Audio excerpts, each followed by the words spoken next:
Bismillahirrahmanirrahim. Assalamualaikum warahmatullahi wabarakatuh.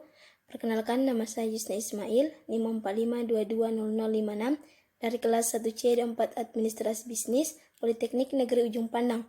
Pada kali ini saya akan menjelaskan materi tentang komunikasi nonverbal.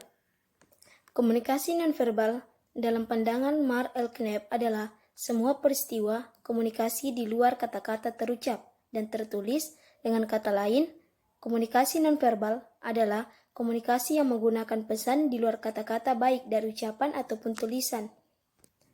Melalui komunikasi nonverbal, kita bisa mengetahui suasana emosional seseorang. Apakah ia sedang bahagia, marah, bingung, ataupun sedih. Selanjutnya, komunikasi nonverbal meliputi semua aspek komunikasi selain kata-kata sendiri, seperti bagaimana kita mengucapkan kata-kata, volume, fitur, lingkungan yang mempengaruhi interaksi atau suhu pencahayaan, dan benda-benda yang mempengaruhi citra pribadi dan pola interaksi atau pakaian, perhiasan, dan mebel.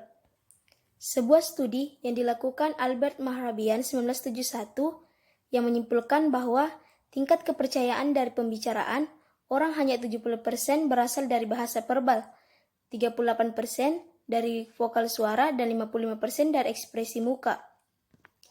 Ia juga menambahkan bahwa jika terjadi pertentangan antara apa yang diucapkan seseorang dengan perbuatannya, orang lain cenderung mempercayai hal-hal yang bersifat nonverbal.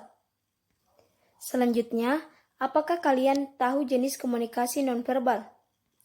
Komunikasi nonverbal memiliki beberapa jenis, yaitu yang pertama, sentuhan atau haptik. Adalah alat penerima sentuhan maupun menerima dan membedakan berbagai emosi yang disampaikan orang melalui sentuhan. Yang ketiga, komunikasi objek, yaitu penggunaan komunikasi objek yang paling sering adalah penggunaan pakaian. Orang sering dinilai dari jenis pakaian yang digunakannya.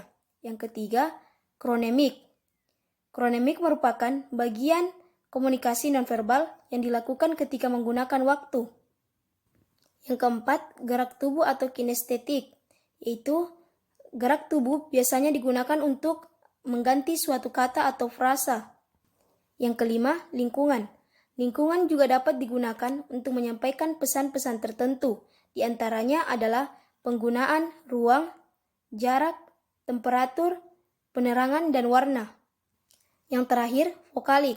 Vokalik adalah unsur nonverbal dalam sebuah ucapan, yaitu cara berbicara, misalnya adalah nada bicara. Selanjutnya, karakteristik komunikasi nonverbal.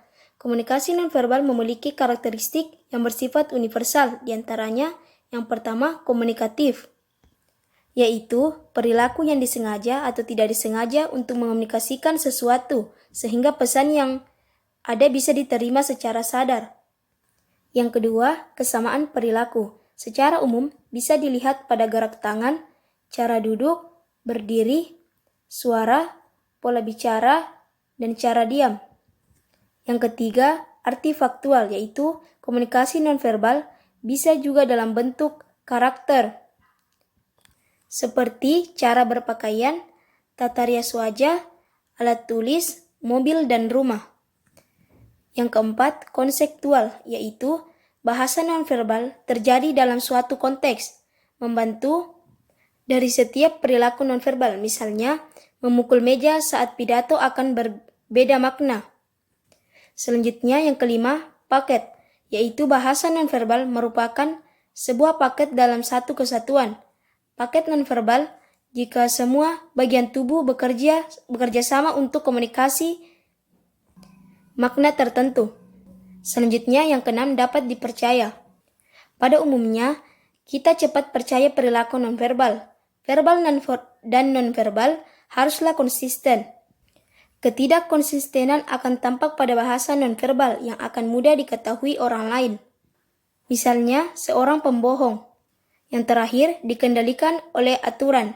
Misalnya, mempelajari penyampaian simpati, seperti kapan, di mana, dan alasan, atau menyentuh, seperti kapan, situasi siapa yang boleh atau tidak. Sebelum saya mengakhiri hasil presentasi saya ingin menyampaikan sebuah kata motivasi, yaitu mulailah dari mana kamu berada, gunakan apa yang kamu miliki, dan lakukan apa yang kamu bisa. Terima kasih. Sekian materi yang saya sempat bawakan. Kurang lebihnya mohon dimaafkan. Wabillahi taufiq wal hidayah. Wassalamualaikum warahmatullahi wabarakatuh.